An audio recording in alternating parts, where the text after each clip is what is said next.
आज का हमारा टॉपिक है गॉस प्रमेय से समरूप आवेशित अचालक गोले के कारण वैद्युत क्षेत्र की तीव्रता। ये गॉस प्रमेय का अनुप्रयोग करना है, यानी प्रयोग करना है और अचालक समरूप आवेशित अचालक गोले के निकट कारण वैद्युत क्षेत्र की तीव्रता में ज्ञात करना है। जैसे हमने गोले की कोश का डेरिवेशन कराया था, तीन स्थितियों में निकाला था, गोले के सतह पर, गोले के अंदर भीतर, गोले के बाहर किसी बिंदु पर। यहाँ भी तीन स्थितियां होंगी। गोले के सबसे पहले हम निकालेंगे गोले के बाहर। अब यहाँ पर जो है एक ठोस गोला होगा और जो भी आवेश दिया जाएगा वो इस गोले के आयतन में वितरित होगा, यानी जहां पर आवेश दिया जाएगा आवेश वहीं पर वितरित होगा। तो जैसे हम इसका फिगर बनाना चाहें, मान लो हमारा गोला है इस तरीके से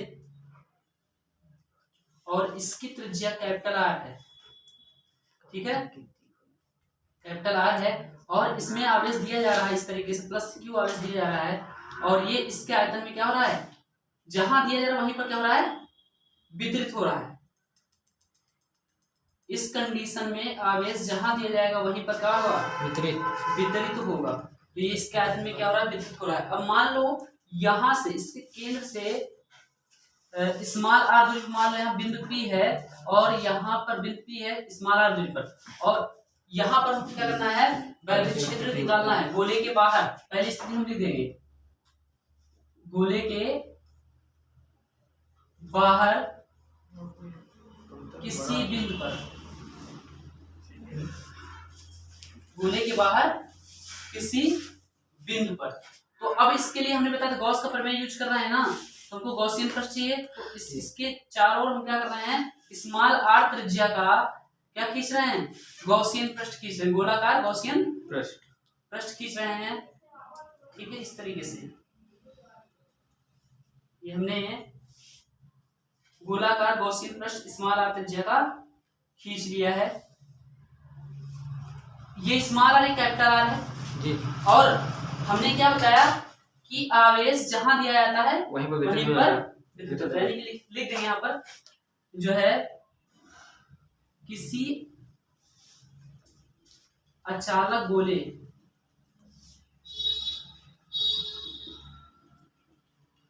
को दिया गया आवेश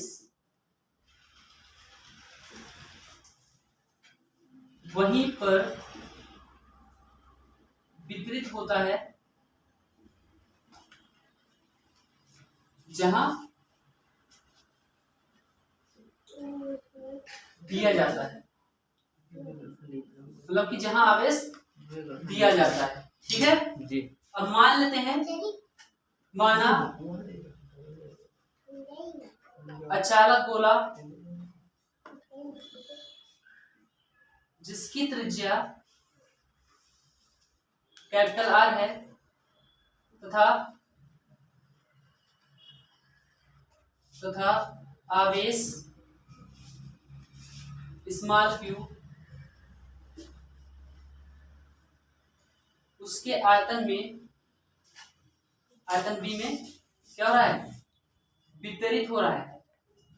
अब हमने बताया था कि अगर आवेश लंबाई, क्षेत्रफल या आयतन में वितरित होता है घनत्व बन जाता है जी। तो यहाँ पर आयतन में वितरित हो रहा है, एकांक आयतन पर वितरित होने वाला आवेश क्या कहलाता है, आयतन आवेश घनत्व क्या कहलाता है। तो अगर आयतन घनत्व, गोले का आयतन आवेश घनत्व निकालें, गोले का आयतन आवेश घनत्व निकालें तो इसको हम रो से लिखते हैं, ठीक है, रो से। तो रो इक्वल टू क्या हो जाएगा, क्यू पान वी, और हमने त्रिज्या के लिया, गोले त्रिज्या कैपिटल आर लिया है और गोले का आयतन क्या होता है 4/3 पाई आर क्यूब हो जाएगा। तो q upon 4/3 pi R, pi capital R cube हो जाएगा, ठीक है। यहां से आवेश का वैल्यू निकालो तो क्यू इक्वल टू क्या निकल के आएगा, rho into 4/3 pi capital R cube. इसको बना दो इक्वेशन। ये हमारा आवेश आ गया, इसमें आवेश, इस गोले में कितना आवेश है वो निकल के आ गया। अब हम यहाँ पर किसका प्रयोग करेंगे, गॉस प्रमेय का प्रयोग करेंगे, ठीक है। गॉस प्रमेय से चलेंगे, गॉस प्रमेय से तो वही हमने बताया था क्लोज इंटीग्रेशन ए के रिस्पेक्ट में, और क्या होगा, vector E dot vector DA, और आवेश क्यू है और जो हमारा एप्सिलॉन नॉट है वो क्या है, निर्वात की वैल्यूशीलता। तो यहां से हम डायरेक्ट यहां कर रहे हैं, क्या हो जाएगा ये ईडीए cos थीटा जी, E D A cos theta equal to q upon epsilon not, q upon epsilon not. तो अब इस स्थिति में क्या होगा, जो हमारा डीए होगा वो वैद्युत क्षेत्र की दिशा में होगा जी, जो डीए होगा वैद्युत क्षेत्र 0 डिग्री। डिग्री। तो अगर यहाँ 0 रखने क्या आ जाएगा, क्लोज इंटीग्रेशन है एक रिस्पेक्ट में जो है अंदर ईडीए आ जाएगा बराबर क्यू अपान एप्सिलॉन नॉट। तो यहाँ पर हम डायरेक्ट कर रहे हैं, क्या जाएगा ये हो जाएगा जी, और क्यू का वैल्यू यहाँ से रख दो, यहाँ ये देखो क्यू का वैल्यू है यहाँ पर रखो, यहाँ पर क्यू यहाँ पे ये वैल्यू पूरा रख देंगे, क्यू वैल्यू आया है। अब रो इनटू 4/3 पाई आर क्यूब और बटे में क्या हो जाएगा एप्सिलॉन नॉट, एप्सिलॉन नॉट हमने यहाँ पर वैल्यू रख दिया। ठीक है, अब गोला है ना, क्या है गोला है और गोले का क्षेत्रफल क्या था 4 पाई आर स्क्वायर होता है। अब किसका है, कैपिटल आर क्यूब का होगा, नहीं होगा ना, कैपिटल आर क्यूब का नहीं होगा, क्योंकि हम यहाँ पर इस पॉइंट पी पर क्या कर रहे हैं, वैद्युत क्षेत्र निकालना है। तो दूरी कितनी है, अब त्रिज्या स्मॉल आर है ना जी, स्मॉल आर है, तो यहाँ पर हम कौन सा गोले का क्षेत्रफल लेंगे 4 pi small r square g, small r square बराबर rho into 4/3 pi capital R cube, नहीं तो कैपिटल आर की ले लो और बटे में क्या हो जाएगा एप्सिलॉन नॉट हो जाएगा। पाई 4 पाई यहाँ कैंसिल हो गया जी, तो ई इक्वल टू क्या निकल के आएगा, ई इक्वल टू यहाँ से हो जाएगा हमारा ये आर स्क्वायर हो जाएगा, यानी कि रो अपान रो आर क्यूब और बटे में क्या जाएगा 3 epsilon not small r square. ये इतना बचेगा ना जी, या इसी को ऐसे लिख सकते हो, अलग लिखना चाहते epsilon rho upon 3 epsilon not r cube upon r square. ये हो गया इसके जो है गोले के बाहर बिंदु पी पर वैद्युत क्षेत्र की है। सेकंड क्या है, गोले के भीतर, यानी कि जब जो है गोले के भीतर, या ऐसा कह सकते हैं जब बिंदु गोले के भीतर हो, गोले के भीतर स्थित हो। ठीक है, तो गोला बना देंगे इस तरीके से और ये त्रिज्या कैपिटल आर है। अब यहाँ पर मान लो इतनी दूरी पर क्या है हमारा बिंदु पी है, इस पर हमें वैद्युत क्षेत्र निकालना है और इसकी दूरी त्रिज्या क्या है स्मॉल आर, मतलब की दूरी क्या है केंद्र से स्मॉल आर है जी। तो अब देखो अगर यहाँ पर हम गॉसियन पृष्ठ खींचे इस तरीके से, स्मॉल आर त्रिज्या का इस तरीके से, तो इस कंडीशन में क्या होगा, स्मॉल आर लेस देन होगा कैपिटल आर से, स्मॉल आर कम होगा कैपिटल आर से। उसमें क्या था पहले स्थिति में small r greater than capital r था ना जी। अब मान लेते हैं कि जो आवेश बिंदु पी पर वैद्युत क्षेत्र की तीव्रता है वो, अब यहाँ पर दूसरा आवेश आ जाए, क्योंकि जो आवेश था वो गोले के लिए था, इस कैपिटल आर त्रिज्या वाले गोले के लिए था जी। ठीक है, कैपिटल आर त्रिज्या वाले गोले के लिए था, लेकिन अब इसमें कुछ ना अलग आवेश होगा। तो मान लेते हैं जो है माना बिंदु पी पर वैद्युत क्षेत्र की तीव्रता, वैद्युत क्षेत्र की तीव्रता आवेश Q डैश के कारण है, Q डैश के कारण है। तो परिबद्ध आवेश, अब परिबद्ध आवेश निकाले इसमें, तो हमने क्या बताया था, ये गोला क्या है स्मॉल आर त्रिज्या का है जी। इसका आयतन मिल गया, आयतन और क्या कर दें इसका रो से गुणा करते हैं, तो आवेश मिल जाएगा जी, क्योंकि हमको पता है rho equal to q upon B होता है और क्यू निकालना है तो रो इनटू बी हो जाएगा। तो क्या हो जाएगा आवेश क्या क्यू डैश है हम यहाँ पर हमने लिया है क्यू डैश बराबर रो इनटू वी बी जो है क्या कर दो 4.3 पाई आर स्मॉल आर क्यूब हो जाएगा स्मॉल आर इस गोले के लिए। तो अगर क्यू डैश से निकला गया है ना अब यहाँ गॉस प्रमेय लगाते हैं गॉस प्रमेय से चलेंगे क्या होगा अब आवेश क्यू डैश हो गया जहां क्यू रखते थे वहां क्यू डैश रख देंगे ठीक है। तो वही यहाँ भी वही दिशा रहेगा ठीक है दिशा वही रहेगा। तो vector E dot vector D A equal to rho q dash upon epsilon not. अब यहाँ पर क्यू डैश आ जाएगा q dash upon epsilon not. तो यहाँ पर हम डायरेक्ट सीधे ये क्या निकल के आएगा तुम्हारा ई निकल के आएगा क्योंकि हल करेंगे कि ई निकल के आएगा ना। और यहाँ पर आवेश क्यू डैश क्या दो ये पूरा वैल्यू रख दो तो rho into 4.3 pi small r cube upon में क्या हो जाएगा एप्सिलॉन नॉट हो जाएगा जी हो जाएगा।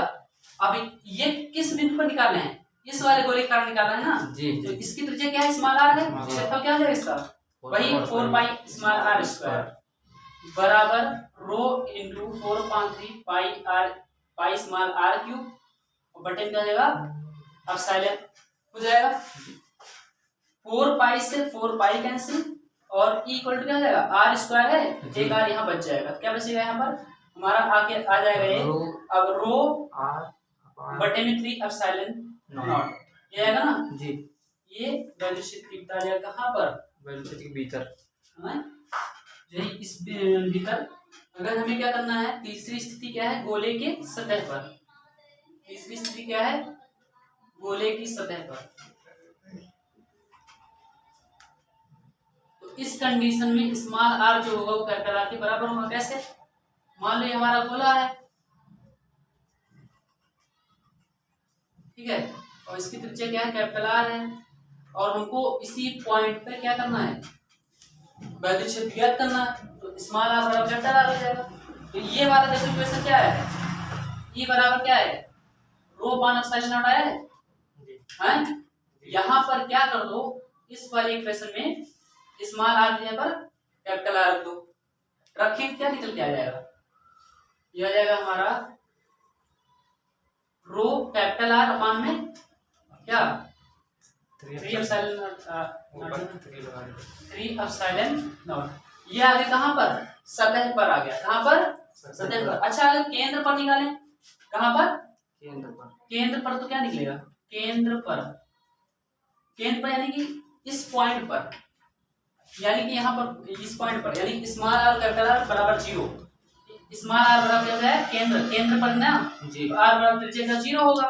तो अगर हम आर का वैल्यू 0 रखें तो बराबर क्या आएगा यहाँ पर आर वैल्यू 0 तो पूरा टर्म क्या हो जाएगा 0 यानी कि केंद्र पर वैल्यू क्षेत्र क्या होता है अचालक गोले के क्या होता है 0 होता है। तो ये इतना टोटल किसका ग्राफ लिखते हैं ग्राफ कैसा होगा ठीक है। पहले हम जो है एक गोला बना ले रहे हैं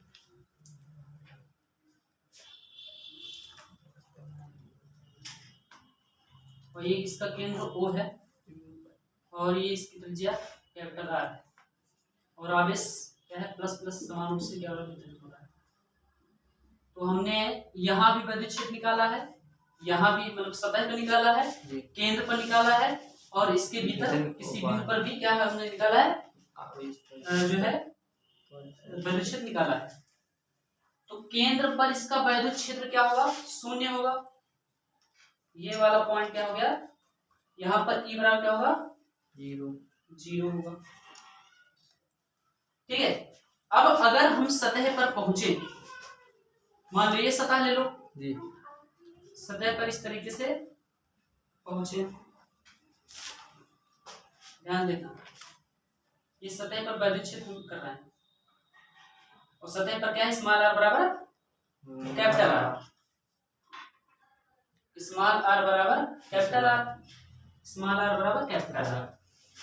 अब सतह पर ये हुआ सबसे अधिक वैद्युत क्षेत्र कहाँ मिलेगा सतह पर मिलेगा कहाँ मिलेगा सतह पर। लेकिन अगर हम केंद्र से आगे बढ़ते हैं केंद्र से क्या होते हैं, आगे बढ़ते हैं। मान लो ये यहाँ से हम आगे इस तरीके से बढ़ रहे हैं, तो जो हमारा वैद्युत क्षेत्र होगा कैसा होगा, केंद्र से आगे बढ़ेंगे तो यहाँ 0 है ना जी। अब इसका अगर आप सीधे सीधे अगर हम बढ़ते जाएंगे इस तरीके से, इससे बढ़ते जाएंगे कहाँ पर, इस वाले कंडीशन में अगर इस जगह पर देखें तो r लेस देन होगा capital R, small r less than होगा कैपिटल आर। तो अगर हम इसका ग्राफ इस तरीके से खींचना चाहें तो ये बढ़ेगा यहाँ से कहाँ तक, सतह पर जाएगा ना, यहाँ से बढ़ते बढ़ते सतह पर अधिकतम हो गया, यहाँ से बढ़ते बढ़ते कहाँ, सतह पर क्या हो गया, अधिकतम हो गया, इस तरीके से।